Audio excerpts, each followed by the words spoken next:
ಎಲ್ರಿಗೂ ನಮಸ್ಕಾರ. ಹವ್ಯಕ ಪಾಕಶಾಲೆಗೆ ಮತ್ತೊಮ್ಮೆ ನಿಮಗೆ ಸ್ವಾಗತ. ಇವತ್ತೊಂದು ಹಲಸಿನಕಾಯಿ ಬೀಜದಿಂದ ಮಾಡಿದಂತಹ ಹೊಸ ರುಚಿಯನ್ನು ಹೇಗೆ ಮಾಡೋದು ಅಂತ ನೋಡೋಣ. ಇದನ್ನು ಬೆಳಗ್ಗೆ ಬ್ರೇಕ್ಫಾಸ್ಟಿಗಾದರೂ ಉಪಯೋಗ ಮಾಡ್ಕೊಳ್ಬೋದು ಅಥವಾ ಸಂಜೆ ತಿಂಡಿ ಸ್ನ್ಯಾಕ್ಸ್ ಆಗಿ ಕೂಡ ಇದನ್ನು ತಿನ್ಬೋದು.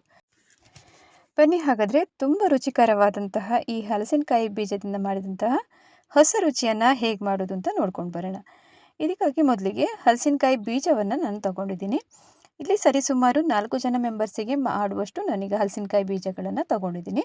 ಒಂದು 50ರಿಂದ 60 ಆಗುವಷ್ಟು ಬೀಜಗಳು ಇದೆ. ಇದು ತುಂಬ ಸಣ್ಣದಾಗಿರುತ್ತೆ. ನೀವು ಸ್ವಲ್ಪ ಗಾತ್ರದಲ್ಲಿ ದೊಡ್ಡದಿತ್ತು ಅಂತಂದರೆ ಕಡಿಮೆನೂ ಹಾಕ್ಕೊಳ್ಬೋದು. ಈಗ ಅದು ಮುಳುಗುವಷ್ಟು ನೀರನ್ನು ಹಾಕಿ ಕುಕ್ಕರಲ್ಲಿ ಬೇಯೋದಕ್ಕೆ ಇಡೋಣ. 1ರಿಂದ 2 ಸೀಟಿ ಆದರೂ ಇದು ಕೂಗಿಸ್ಬೇಕಾಗುತ್ತೆ. ತುಂಬ ಚೆನ್ನಾಗಿ ಬೇಯಬೇಕು. ಈಗ ಅದು ಬೇಯುವಷ್ಟು ಹೊತ್ತಲ್ಲಿ ಇಲ್ಲಿ ಬಾಣಲಿಯನ್ನು ಒಂದು ತಗೊಂಡಿದ್ದೀನಿ ಸ್ಟವ್ ಮೇಲೆ. ಈಗ ಅದಕ್ಕೆ 2 ಕಪ್ ಆಗುವಷ್ಟು ನೀರನ್ನು ಕೂಡ ಹಾಕ್ಕೊಂಡಿದ್ದೀನಿ. ಈಗ ಅದರ ಮೇಲಿಂದ ಒಂದು ಸ್ವಲ್ಪ ಕೊಬ್ಬರಿ ಎಣ್ಣೆಯನ್ನು ಹಾಕ್ಕೊಳ್ಬೇಕು. ಇನ್ನೀಗ ಅದು ಒಂದು ಕುದಿ ಬರಬೇಕು. ಒಂದು ಕುದಿ ಬರುವಷ್ಟು ಹೊತ್ತು ನಾವೀಗ ಅದಕ್ಕಿಂತ ಮುಂಚೆ ಒಂದು ಸ್ವಲ್ಪ ಉಪ್ಪನ್ನು ಆ್ಯಡ್ ಮಾಡ್ಕೊಂಡಿದ್ದೀನಿ. ಮತ್ತು ಇನ್ನು ನಾವು ಇಟ್ಟಂತಹ ನೀರು ಒಂದು ಕುದಿ ಬರಬೇಕು. ಅದಕ್ಕಾಗಿ ಹೈ ಫ್ಲೇಮಲ್ಲೇ ಈಗ ಇಟ್ಕೊಳ್ಬೋದು. ಇನ್ನೀಗ ಒಂದು ಕುದಿ ಬಂತು ಅನ್ನುವಾಗ ತುಂಬ ಕಡಿಮೆ ಉರಿಗೆ ಮಾಡಿಕೊಂಡು 1 ಕಪ್ ಆಗುವಷ್ಟು ಬಾಂಬೆ ರವೆಯನ್ನು ಇಲ್ಲಿ ಆ್ಯಡ್ ಮಾಡ್ಕೊಳ್ತಾ ಇದ್ದೀನಿ. ನಾವು ಯಾವ ಕಪ್ಪು ಅಳತೆಯಿಂದ ನೀರನ್ನು ಹಾಕ್ಕೊಂಡಿದ್ದೀವಲ್ಲ 2 ಕಪ್ ಆಗುವಷ್ಟು, ಅದೇ ಕಪ್ಪು ಅಳತೆಯಿಂದ 1 ಕಪ್ ಆಗುವಷ್ಟು ಬಾಂಬೆ ರವೆಯನ್ನು ಒಂದು ಕೈಯಿಂದ ಹಾಕ್ತಾ ಬರೋದು. ಆಮೇಲೆ ಇನ್ನೊಂದು ಕೈಯಿಂದ ಸೌಟಿಂದ ಈ ಥರ ಮಗುಸ್ತಾನೆ ಇರಬೇಕು. ಆವಾಗ ಗಂಟೆಲ್ಲ ಆಗೋದಿಲ್ಲ. ಆದಷ್ಟು ಕಮ್ಮಿ ಉರಿಯಲ್ಲೇ ಇಟ್ಕೊಂಡಿರಬೇಕು. ಈಗ ತಿರುಗಿಸ್ತಾ ಹೋದಾಗೇ ಅದು ದಪ್ಪನಾಗುತ್ತೆ, ಅಂದರೆ ಥಿಕ್ನೆಸ್ ಬರುತ್ತೆ. ತುಂಬ ಕಮ್ಮಿ ಉರಿಯಲ್ಲೇ ಇಟ್ಕೊಂಡು ಇದನ್ನು ಬೇಯಿಸ್ಕೊಳ್ಬೇಕು. ಇನ್ನೀಗ ಸರಿಯಾಗಿ ಗಂಟೆಲ್ಲ ಕ್ಲಿಯರ್ ಆಯಿತು ಅಂದಾಗ ಮುಚ್ಚಳವನ್ನು ಮುಚ್ಚಿ ಒಂದು 2 ನಿಮಿಷಗಳ ಕಾಲ ಕಮ್ಮಿ ಉರಿಯಲ್ಲೇ ಬೇಯೋದಕ್ಕೆ ಹಾಗೆಯೇ ಬಿಡೋಣ. ಈಗ ನೋಡ್ತಿರ್ಬೋದಲ್ಲ ನೀವು, ತುಂಬ ಗಟ್ಟಿ ಆಗ್ತಾ ಬರ್ತಾ ಇದೆ. ಈ ಹಂತದಲ್ಲಿ ಇದನ್ನು ಮಗುಚೋದನ್ನು ಸ್ಟಾಪ್ ಮಾಡಿ ಮುಚ್ಚಳವನ್ನು ಮುಚ್ಚಿ ಒಂದು 2 ನಿಮಿಷ ಹಾಗೆಯೇ ಬಿಡೋಣ. ಇನ್ನು ಉರಿಯನ್ನು ಆಫ್ ಮಾಡೋದಕ್ಕೆ ಹೋಗಬೇಡಿ. ಒಂದು ಸ್ವಲ್ಪ ಹೊತ್ತು ಹಾಗೆಯೇ ಬಿಡಬೇಕು ಬೇಯೋದಕ್ಕೆ. ಈಗಾಗಲೇ ಸರಿಯಾಗಿ ಸೆಟ್ ಆಗಿದೆ. ಇದು ಗಟ್ಟಿ ಹಂತಕ್ಕೆ ಬಂದಿದೆಯಲ್ಲ. ಇನ್ನು ಇದನ್ನು ಇಳಿಸಿ ನಾವು ಕೆಳಗಡೆ ಇಟ್ಟು ತಣ್ಣಗಾಗೋದಕ್ಕೆ ಬಿಡಬೇಕಾಗತ್ತೆ. ಅದು ಆರೋಷ್ಟು ಹೊತ್ತಲ್ಲಿ ಬಾಕಿ ತಯಾರಿಗಳನ್ನೆಲ್ಲ ನಾವು ಮಾಡ್ಕೊಳ್ಳೋಣ. ಇಲ್ಲಿ ನಾನು ಸ್ವಲ್ಪ ಕೊತ್ತಂಬರಿ ಸೊಪ್ಪು, ಕರಿಬೇವಿನ ಸೊಪ್ಪು, ಆಮೇಲೆ ಹಸಿಮೆಣಸಿನ್ಕಾಯಿ, ಈರುಳ್ಳಿ ಇವೆಲ್ಲವನ್ನು ತಗೊಂಡಿದ್ದೀನಿ. ಅವೆಲ್ಲವನ್ನು ಸಣ್ಣದಾಗಿ ಹೆಚ್ಕೊಳ್ಬೇಕು.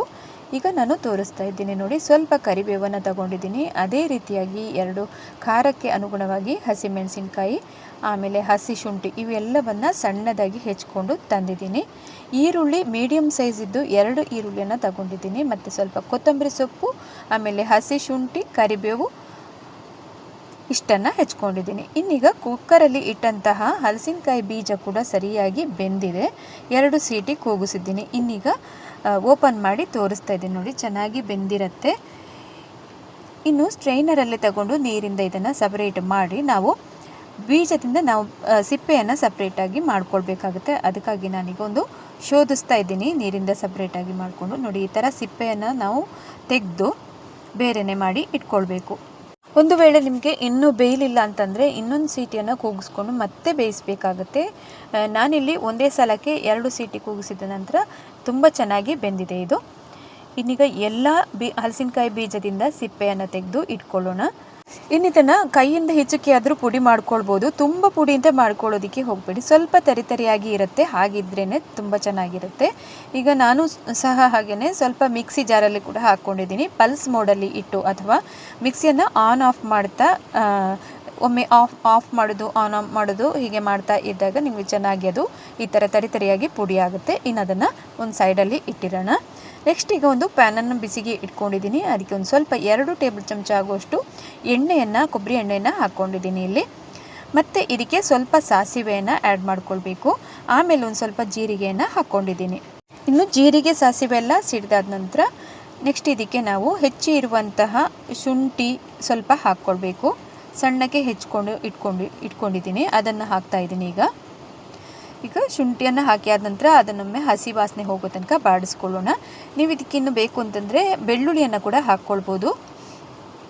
ನಾನು ಬರೀ ಹಸಿ ಶುಂಠಿಯನ್ನು ಮಾತ್ರ ಸಣ್ಣದಾಗಿ ಹೆಚ್ಚಿಕೊಂಡು ಹಾಕಿರುವಂಥದ್ದು. ಆಮೇಲೆ ಇಲ್ಲಿ ಸ್ವಲ್ಪ ಸಣ್ಣದಾಗಿ ಹೆಚ್ಚಿರುವಂಥ ಹಸಿ ಮೆಣಸನ್ನು ಇಲ್ಲಿ ಹಾಕ್ಕೊಂಡಿದ್ದೀನಿ. ಅವನ್ನು ಕೂಡ ಬಾಡಿಸ್ಕೊಳ್ಳೋಣ. ನಂತರ ಇದಕ್ಕೆ ಒಂದು ಸ್ವಲ್ಪ ಕರಿಬೇವನ್ನು ಹಾಕ್ಕೊಳ್ಬೇಕು, ಸಣ್ಣದಾಗಿ ಕಟ್ ಮಾಡಿರುವಂಥದ್ದು. ಮತ್ತು ಒಂದೊಂದಾಗಿ ಈರುಳ್ಳಿಯನ್ನು ಕೂಡ ಹಾಕ್ಕೊಂಡಿದ್ದೀನಿ. 2 ಈರುಳ್ಳಿಯನ್ನು ತಗೊಂಡಿದ್ದೀನಿ, ಮೀಡಿಯಮ್ ಸೈಜಿದ್ದು. ಸಣ್ಣದಾಗಿ ಹೆಚ್ಕೊಂಡು ಅದನ್ನು ಕೂಡ ಹಾಕ್ಕೊಂಡು ಇದು ಸರಿಯಾಗಿ ಬೇಯುವಷ್ಟು ಹೊತ್ತು ನಾವೀಗ ಇದನ್ನು ಈ ಥರ ಎಣ್ಣೆಯಲ್ಲೇ ಫ್ರೈ ಮಾಡ್ಕೊಳ್ಬೇಕಾಗತ್ತೆ. ಈರುಳ್ಳಿ ಆಗಿರಬಹುದು, ಹಸಿ ಶುಂಠಿ, ಆಮೇಲೆ ಹಸಿಮೆಣಸಿನ್ಕಾಯಿ ಎಲ್ಲನೂ ಸರಿಯಾಗಿ ಬೇಯಬೇಕು. ಈಗ ಸರಿಯಾಗಿ ಈರುಳ್ಳಿ ಬೆಂದಾದ ನಂತರ ಸ್ವಲ್ಪ ಉಪ್ಪನ್ನು ಹಾಕ್ಕೊಂಡಿದ್ದೀನಿ. ಮತ್ತು ಒಂದು ಸ್ವಲ್ಪ ಚಾಟ್ ಮಸಾಲವನ್ನು ಹಾಕ್ಕೊಂಡು ಮತ್ತು ಅಚ್ಚ ಖಾರದ ಪುಡಿಯನ್ನು ಇಲ್ಲಿ ಹಾಕ್ಕೊಂಡಿದ್ದೀನಿ. ಇನ್ನೊಂದು ಸ್ವಲ್ಪ ಅರ್ಧ ಚಮಚ ಆಗುವಷ್ಟು ಧನಿಯಾ ಪುಡಿಯನ್ನು ಇಲ್ಲಿ ಹಾಕ್ಕೊಂಡಿದ್ದೀನಿ. ಮತ್ತೊಂದು ಸ್ವಲ್ಪ 1/4 ಚಮಚ ಆಗುವಷ್ಟು ಅರಿಶಿನ ಪುಡಿಯನ್ನು ಕೂಡ ಹಾಕ್ಕೊಂಡು ಸರಿಯಾಗಿ ಒಮ್ಮೆ ಮಿಕ್ಸ್ ಮಾಡ್ಕೊಳ್ಳೋಣ. ಇದಿಷ್ಟು ಮಿಕ್ಸ್ ಮಾಡಿ ಆದ ನಂತರ ನಾವು ಸಣ್ಣದಾಗಿ ಪುಡಿ ಮಾಡಿ ಇರುವಂತಹ ಹಲಸಿನಕಾಯಿ ಬೀಜವನ್ನು ಕೂಡ ಇಲ್ಲಿ ಬೇಯಿಸಿರುವಂಥದ್ದನ್ನು ಹಾಕ್ಕೊಳ್ಬೇಕು. ಈಗ ಹಲಸಿನಕಾಯಿ ಪುಡಿ ಮಾಡಿ ಇಟ್ಕೊಳ್ಳೋದನ್ನು ಹಾಕ್ತಾ ಇದ್ದೀನಿ. ಇದನ್ನು ಸಹ ಹಾಕಿ ನಾವೊಮ್ಮೆ ಸರಿಯಾಗಿ ಮಿಕ್ಸ್ ಮಾಡ್ಕೊಳ್ಳೋಣ. ಮಸಾಲೆ ಜೊತೆಗೆಲ್ಲ ಸರಿಯಾಗಿ ಹೊಂದ್ಕೊಳ್ಬೇಕದು. ಇನ್ನು ಅರ್ಧ ಲೋಟ ಆಗುವಷ್ಟು ನೀರನ್ನು ಇಲ್ಲಿ ಹಾಕ್ಕೊಂಡು ಮತ್ತೊಮ್ಮೆ ಸರಿಯಾಗಿ ಮಿಕ್ಸ್ ಮಾಡ್ಕೊಳ್ಳೋಣ. ನೋಡಿ, ಈಗ ಮಸಾಲೆ ಎಲ್ಲ ಸರಿಯಾಗಿ ಹೊಂದ್ಕೊಂಡಿದೆ ಮತ್ತು ಇದು ಸ್ವಲ್ಪ ಗಟ್ಟಿ ಆಗ್ತಾ ಬರುತ್ತೆ. ಕಮ್ಮಿ ಉರಿಯಲ್ಲೇ ಇಟ್ಕೊಂಡು ಈಗ ಮಾಡ್ಕೊಳ್ಬೇಕಾಗತ್ತೆ ಈ ಪ್ರೋಸೆಸ್ಸನ್ನು. ಈಗ ನೋಡ್ತಿರ್ಬೋದಲ್ಲ, ಗಟ್ಟಿ ಆಗ್ತಾ ಬರ್ತಾ ಇದೆ. ಇನ್ನೀಗ ಲಾಸ್ಟಲ್ಲಿ ನಾವು ಸಣ್ಣಕ್ಕೆ ಹೆಚ್ಚಿರುವಂತಹ ಕೊತ್ತಂಬರಿ ಸೊಪ್ಪನ್ನು ಉದುರಿಸ್ಕೊಂಡು ಮತ್ತೆ ಆರೋದಕ್ಕೆ ಬಿಡಬೇಕು. ಇದನ್ನು ಸಹ ಈಗ ಕೊತ್ತಂಬರಿ ಸೊಪ್ಪನ್ನು ಹಾಕ್ಕೊಂಡಿದ್ದೀನಿ. ಇನ್ನೀಗ ಉರಿಯನ್ನು ಆಫ್ ಮಾಡಿಕೊಂಡು ಕೆಳಗಡೆ ಇಳಿಸಿದ್ದು ಕಂಪ್ಲೀಟಾಗಿ ಆರಬೇಕಿದು, ತಣ್ಣಗಾಗಬೇಕು. ಅಲ್ಲಿ ತನಕ ನಾವೀಗ ವೆಯ್ಟ್ ಮಾಡ್ಕೊಳ್ಬೇಕಾಗುತ್ತೆ. ಈಗ ಸಂಪೂರ್ಣವಾಗಿ ತಣ್ಣಗಾದ ಬಳಿಕ ನಾನೀಗ ತೋರಿಸ್ತಾ ಇದ್ದೀನಿ. ಇನ್ನು ಕೈಗೆ ಒಂದು ಸ್ವಲ್ಪ ತುಪ್ಪವನ್ನಾದರೂ ಹಚ್ಕೊಳ್ಬೋದು ಅಥವಾ ಎಣ್ಣೆ ಕೈಯನ್ನಾದರೂ ಮಾಡಿಕೊಂಡು ಸಣ್ಣ ಸಣ್ಣ ಉಂಡೆಗಳನ್ನಾಗಿ ಮಾಡ್ಕೊಳ್ಬೇಕು.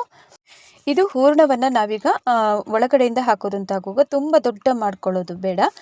ಸಾಮಾನ್ಯವಾಗಿ ಸಣ್ಣದಾಗಿ, ಸಣ್ಣ ನಿಂಬೆಹಣ್ಣು ಗಾತ್ರ ಬರುತ್ತಲ್ಲ ಅಷ್ಟು ದೊಡ್ಡದಾಗಿ ಮಾಡಿಕೊಂಡು ಇಟ್ಕೊಳ್ಬೇಕು. ನಾನು ಈಗಾಗಲೇ ಎಲ್ಲವನ್ನು ಕೂಡ ಅದೇ ರೀತಿಯಾಗಿ ಉಂಡೆಗಳನ್ನಾಗಿ ಮಾಡಿ ಇಟ್ಕೊಂಡಿದ್ದೀನಿ. ನೋಡಿ, ಇಷ್ಟಿಷ್ಟು ಸಣ್ಣ ಬಾಲ್ ಆಗಿ ಮಾಡಿಕೊಂಡ್ರೆ ಸಾಕಾಗುತ್ತೆ. ಇನ್ನು ಎಲ್ಲ ಹೂರಣವನ್ನು ಕೂಡ ಇದೇ ರೀತಿಯಾಗಿ ಸಣ್ಣ ಸಣ್ಣ ಬಾಲ್ಸ್ ಆಗಿ ಮಾಡಿ ಇಟ್ಕೊಂಡಿದ್ದೀನಿ ಈಗಾಗಲೇ. ಇನ್ನು ನಾವಾಗಲೇ ತಣ್ಣಗಾಗೋದಕ್ಕೆ ಬಿಟ್ಟಂತಹ ಬಾಂಬೆ ರವೆಯನ್ನು ಕೂಡ ನೀವು ನೋಡ್ತಿರ್ಬೋದು. ಚೆನ್ನಾಗಿ ಆರಿದೆ. ಈಗ ತಣ್ಣಗಾದ ಬಳಿಕ ನಾನೀಗ ತೋರಿಸ್ತಾ ಇದ್ದೀನಿ. ಇನ್ನು ಈ ಹಿಟ್ಟನ್ನು ಸ್ವಲ್ಪ ನಾದ್ಕೊಂಡು ಹದಗೊಳಿಸ್ಬೇಕಾಗುತ್ತೆ. ಸಾಫ್ಟ್ ಆಗೋದಕ್ಕಷ್ಟೇ ಹೀಗೆ ಮಾಡ್ತಿರುವಂಥದ್ದು. ಕೈಗೊಂದು ಸ್ವಲ್ಪ ಎಣ್ಣೆಯನ್ನು ಕೂಡ ಹಾಕ್ಕೊಂಡಿದ್ದೀನಿ. ಇನ್ನೀಗ ನೋಡಿ, ಕೈಯ ಸಹಾಯದಿಂದ ಈ ಥರ ಮಾಡ್ಕೊಳ್ಬೇಕು. ಆವಾಗ ಎಲ್ಲಾದರೂ ಗಂಟೆಲ್ಲ ಇತ್ತು ಅಂತಂದ್ರೂ ಕ್ಲಿಯರ್ ಆಗುತ್ತೆ. ಹೀಗೆ ಮಾಡ್ಕೊಳ್ಳುವಾಗ ನಿಮಗೆ ತುಂಬ ಸಾಫ್ಟಾಗಿ ಅಷ್ಟೇ ಚೆನ್ನಾಗಿ ಹಿಟ್ಟು ಕೂಡ ರೆಡಿ ಆಗುತ್ತೆ. ಇನ್ನೀಗ ಸರಿಯಾಗಿ ಹಿಟ್ಟನ್ನು ಕಲಸಿದ ನಂತರ ತೋರಿಸ್ತಾ ಇದ್ದೀನಿ. ಈಗಾಗಲೇ ಗಟ್ಟಿಯಾಗಿದೆ ಸ್ವಲ್ಪ. ಅಂದರೆ ನಾವೀಗ ಆರೋದಕ್ಕೆ ಬಿಟ್ಟಿದ್ದೀವಲ್ಲ, ಒಂದು 1/4 ಗಂಟೆ ಎಲ್ಲ ನಾವೀಗ ರೆಸ್ಟ್ ಆಗೋದಕ್ಕೆ ಬಿಟ್ಟಿದ್ದೀವಿ. ಅಷ್ಟು ಹೊತ್ತಲ್ಲಿ ನೋಡಿ ಯಾವ ಥರ ತುಂಬ ಚೆನ್ನಾಗಿ ನಾದ್ಕೊಂಡು ಇಟ್ಕೊಂಡಿದ್ದೀನಿ. ಇನ್ನು ಸಣ್ಣ ಸಣ್ಣ ಬಾಲ್ಸ್ ಆಗಿ ಮಾಡಬೇಕು. ಇದನ್ನು ಕೂಡ ನಾವು ಬಟ್ಲು ಶೇಪಲ್ಲಿ ಮಾಡಿಕೊಂಡು ಒಳಗಡೆಯಿಂದ ಹೂರಣವನ್ನು ಇದಕ್ಕೆ ತುಂಬಿಸಿದ್ರೆ ಆಯಿತು. ನಾವಾಗಲೇ ಮಾಡಿ ಇಟ್ಕೊಂಡಿದ್ದೀವಲ್ಲ, ನೋಡಿ ಈ ಥರ ಶೇಪಲ್ಲಿ ಬರಬೇಕು. ಇದರ ಒಳಗಡೆ ನಾವಾಗಲೇ ಉಂಡೆ ಮಾಡಿ ಇಟ್ಕೊಂಡಂತಹ ಹಲಸಿನಕಾಯಿ ಬೀಜದ ಮಿಶ್ರಣ ಇದೆಯಲ್ಲ, ಅದನ್ನು ಇದಕ್ಕೆ ಹಾಕ್ಕೊಳ್ಬೇಕು. ಆದಷ್ಟು ಸಣ್ಣ ಸಣ್ಣ ಬಾಲ್ಸನ್ನಾಗಿ ಮಾಡ್ಕೊಳ್ಬೇಕು ಹೂರಣವನ್ನು ಕೂಡ. ಇನ್ನೀಗ ಹೂರಣವನ್ನು ಈ ಥರ ಒಳಗಡೆ ಸ್ಟಫ್ ಮಾಡಿಕೊಂಡು ನೋಡಿ ಈ ಥರ ಮಾಡ್ಕೊಳ್ಬೇಕು. ಸುಲಭ ಇದೆ, ಏನು ಕಷ್ಟ ಇಲ್ಲ. ಈ ಥರ ಬಟ್ಲು ಮಾಡ್ಕೊಂಡ ನಂತರ ಒಳಗಡೆ ಹಾಕ್ಕೊಂಡು ನೋಡಿ ಈ ಥರ ಮಾಡಿದರೆ, ಆಮೇಲೆ ಸ್ಮೂತಾಗಿ ಒಮ್ಮೆ ಬಾಲನ್ನು ಸರಿಯಾಗಿ ಪ್ರೆಸ್ ಮಾಡಿಕೊಂಡು ಉಂಡೆ ಥರ ಮಾಡ್ಕೊಳ್ಬೇಕು.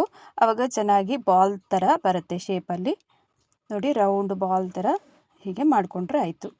ಲೈಟಾಗಿ ಪ್ರೆಸ್ ಮಾಡಿಕೊಂಡು ಉಂಡೆಯನ್ನು ಹದಗೊಳಿಸ್ತಾ ಇದ್ದೀನಿ. ಹೀಗೆ ಮಾಡಿಕೊಂಡ್ರೆ ಆಗುತ್ತೆ. ಆಮೇಲೆ ತುಂಬ ಜಾಸ್ತಿ ನಾವು ಪ್ರೆಸ್ ಮಾಡಿದರೆ ಹೂರಣ ಎಲ್ಲ ಕಿತ್ಕೊಂಡು ಹೊರಗಡೆ ಬರುತ್ತೆ. ಅದಕ್ಕೋಸ್ಕರ ಸ್ವಲ್ಪ ಲೈಟಾಗಿ ಪ್ರೆಸ್ ಮಾಡಿಕೊಂಡು ನೋಡಿ ಈ ಥರ ಉಂಡೆ ಥರ ಮಾಡ್ಕೊಳ್ಬೇಕು. ಚೆನ್ನಾಗಿ ಒಂದು ಬಾಲ್ ಸರಿಯಾಗಿ ಮಾಡ್ಕೊಂಡಿದ್ದೀನಿ. ಇನ್ನೀಗ ಎರಡನೇದು ಸಹ ಮಾಡೋದು ಹೇಗೆ ಅಂತ ಇನ್ನೊಂದು ನೋಡ್ಕೊಂಡು ಬರೋಣ. ಸ್ಮೂತಾಗಿ ಇರುತ್ತೆ ಅದು. ಹಿಟ್ಟು ಕೂಡ ನಾವು ನಾದ್ಕೊಂಡಿರೋದ್ರಿಂದ ಹಿಟ್ಟು ಬೇರೆ ಕೈಗೆ ಕೂಡ ಅಂಟೋದಿಲ್ಲ. ಆದರೂ ನಿಮಗೆ ಅಕಸ್ಮಾತ್ ಅಂಟುತ್ತೆ ಅಂತಾದರೆ ಸ್ವಲ್ಪ ಎಣ್ಣೆಯನ್ನು ಸವರ್ಕೊಂಡು ಈ ಥರ ಹೂರಣವನ್ನು ಒಳಗೆ ಇಟ್ಕೊಂಡು ಹೀಗೆ ಮಾಡಿಕೊಂಡು ಬನ್ನಿ. ಎಲ್ಲವನ್ನು ಕೂಡ ಅದೇ ರೀತಿಯಾಗಿ ಮಾಡ್ಕೊಂಡಿದ್ದೀನಿ. ನೋಡಿ, ಈ ಥರ ನಾವು ಹೋಳಿಗೆ ಎಲ್ಲ ಯಾವ ಥರ ಮಾಡ್ತೇವೆ ನೋಡಿ, ಕಣಕವನ್ನೆಲ್ಲ ಒಳಗಡೆ ಸ್ಟಫಿಂಗ್ ಎಲ್ಲ ತುಂಬಿಸುವಾಗ ಹೀಗೆ ಮಾಡ್ತೇವಲ್ಲ, ಅದೇ ಥರನೇ ಇದನ್ನು ಸಹ ಮಾಡುವಂಥದ್ದು. ಈಗ ಎರಡನೇ ಬಾಲನ್ನು ಕೂಡ ಸ್ಮೂತಾಗಿ ಈ ಥರ ಪ್ರೆಸ್ ಮಾಡಿಕೊಂಡು ಉಂಡೆಗಳನ್ನಾಗಿ ಮಾಡಿ ಇಟ್ಕೊಂಡಿದ್ದೀನಿ. ನೋಡಿದ್ರಲ್ಲ, ಎಲ್ಲವನ್ನು ಸಹ ಅದೇ ರೀತಿಯಾಗಿ ಮಾಡಿದ್ದೀನಿ. ಇನ್ನೀಗ ಸ್ಟವ್ ಮೇಲೆ ನಾನೀಗ ದೊಡ್ಡ ಬಾಣಲಿಯನ್ನು ಇಟ್ಕೊಂಡು, ನೀವೀಗ ಈ ಥರ ಚೈನೀಸ್ ಬಾಣಲಿ ಸಿಕ್ಕಿದ್ರೆ ಒಳ್ಳೆಯದು. ಟಾಸ್ ಮಾಡೋದಕ್ಕೆ ಅಥವಾ ಒಂದು ಕೈಯಲ್ಲಿ ಹಿಡಿಯನ್ನು ಹಿಡ್ಕೊಂಡು ನಾವು ಮಾಡೋದಕ್ಕೆ ತುಂಬಾ ಚೆನ್ನಾಗಿ ಬರುತ್ತೆ. ಈಗ ಅದಕ್ಕೆ ಒಂದು ಸ್ವಲ್ಪ ಕೊಬ್ಬರಿ ಎಣ್ಣೆನ ಹಾಕ್ಕೊಂಡಿದ್ದೀನಿ. ತುಂಬ ಕಮ್ಮಿ ಉರಿಯಲ್ಲೇ ಇಟ್ಕೊಳ್ಳಿ. ಸ್ವಲ್ಪ ಈಗ ಜೀರಿಗೆಯನ್ನು ಹಾಕ್ಕೊಂಡಿದ್ದೀನಿ. ಆಮೇಲೆ ಒಂದು ಸ್ವಲ್ಪ ಕಸೂರಿ ಮೇಥಿಯನ್ನು ಈ ಥರ ಕೈಯಲ್ಲಿ ಕ್ರಷ್ ಮಾಡಿಕೊಂಡು ಹಾಕ್ಕೊಳ್ಳಿ, ಘಮ ಚೆನ್ನಾಗಿ ಬರುತ್ತೆ. ಈಗ ಉರಿಯನ್ನು ಆಫ್ ಮಾಡ್ಕೊಳ್ಬೇಕು. ನಂತರ ಈಗ ಸ್ವಲ್ಪ ಅಚ್ಚ ಖಾರದ ಪುಡಿಯನ್ನು ಆಮೇಲೆ ಸ್ವಲ್ಪ ಹಳದಿ ಪೌಡರನ್ನು ಹಾಕ್ಕೊಂಡು ಮತ್ತೊಮ್ಮೆ ಮಿಕ್ಸ್ ಮಾಡಿ, ಇನ್ನು ನಾವಾಗಲೇ ಬಾಲ್ ಮಾಡಿ ಇಟ್ಕೊಂಡಿದ್ದೀವಲ್ಲ, ಹೂರಣದೊಳಗೆ ಸ್ಟಫಿಂಗ್ ಎಲ್ಲ ಮಾಡಿಕೊಂಡು ಇಟ್ಕೊಂಡಂಥದ್ದು ಬಾಲನ್ನು ಈಗ ಹಾಕ್ಕೊಂಡು ಟಾಸ್ ಮಾಡ್ಕೊಳ್ಬೇಕು. ಈ ಥರ ಮೇಲೆ ಮೇಲೆ ಹಾರಿಸ್ಬೇಕು. ನಾವೀಗ ಚೈನೀಸ್ ಫುಡ್ ಎಲ್ಲ ಮಾಡ್ತೀವಲ್ಲ, ಅದೇ ಥರನೇ ಇದನ್ನು ಕೂಡ ಮಾಡೋದು. ತುಂಬ ಸೌಟು ಹಾಕಿ ಇದನ್ನು ತಿರುಗಿಸೋದಕ್ಕೆ ಹೋಗಬೇಡಿ, ಅದೆಲ್ಲ ಕಿತ್ಕೊಂಡು ಬಂದುಬಿಡುತ್ತೆ. ಅದಕ್ಕೋಸ್ಕರ ನೋಡಿ ಈ ಥರನೇ ಮಾಡೋದು. ಮಿಡ್ಲಲ್ಲಿ ಸೌಟನ್ನು ಹೀಗೆ ಹಿಡ್ಕೊಂಡು ಹೀಗೆ ಮಾಡಿದ್ರೆ ಆಯಿತು. ಅಥವಾ ನಿಮ್ಮಲ್ಲಿ ಬಾಣಲೆ ಇತ್ತು ಅಂತಂದರೆ ಅದನ್ನು ಮೇಲ್ಮೇಲೆ, ಅಥವಾ ನಾನ್ ಸ್ಟಿಕ್ ತವಾ ಇತ್ತು ಅಂತಂದರೆ ಅದರಲ್ಲಿ ಸಹ ಮಾಡ್ಕೊಳ್ಬೋದು. ಅದರಲ್ಲೂ ಈಸಿಯಾಗಿ ಮಾಡ್ಕೊಳ್ಳೋದಕ್ಕೆ ಬರುತ್ತೆ. ನೋಡಿ ಈ ಥರ ಮೇಲೆ ಮೇಲೆ ಹಾರಿಸ್ತಾ ಇದ್ದೀನಿ. ಇನ್ನೊಂದು ಸ್ವಲ್ಪ ಬ್ಲ್ಯಾಕ್ ಸಾಲ್ಟನ್ನು ಕೊನೆಯಲ್ಲಿ ಹಾಕ್ಕೊಳ್ಬೇಕು. ಅಥವಾ ನೀವು ಚಾಟ್ ಮಸಾಲ ಇತ್ತು ಅಂತಂದರೆ ಚಾಟ್ ಮಸಾಲ ಪ್ಲಸ್ ಇಲ್ಲಿ ಬ್ಲ್ಯಾಕ್ ಸಾಲ್ಟನ್ನು ಹಾಕಬೇಕು. ಆವಾಗ ಇನ್ನೂ ಟೇಸ್ಟ್ ತುಂಬ ಚೆನ್ನಾಗಿರುತ್ತೆ. ಈಗಾಗಲೇ ಉರಿಯನ್ನು ಆಫ್ ಮಾಡ್ಕೊಂಡಿದ್ದೀನಿ. ಗ್ಯಾಸ್ ಉರಿಯನ್ನು ಹಚ್ಚೋದಕ್ಕೆ ಹೋಗಬಾರ್ದು. ಈಗ ನೋಡಿ ಬ್ಲ್ಯಾಕ್ ಸಾಲ್ಟನ್ನು ಹಾಕ್ಕೊಂಡು ಚೆನ್ನಾಗೊಮ್ಮೆ ಮಿಕ್ಸ್ ಮಾಡ್ಕೊಳ್ಳೋಣ.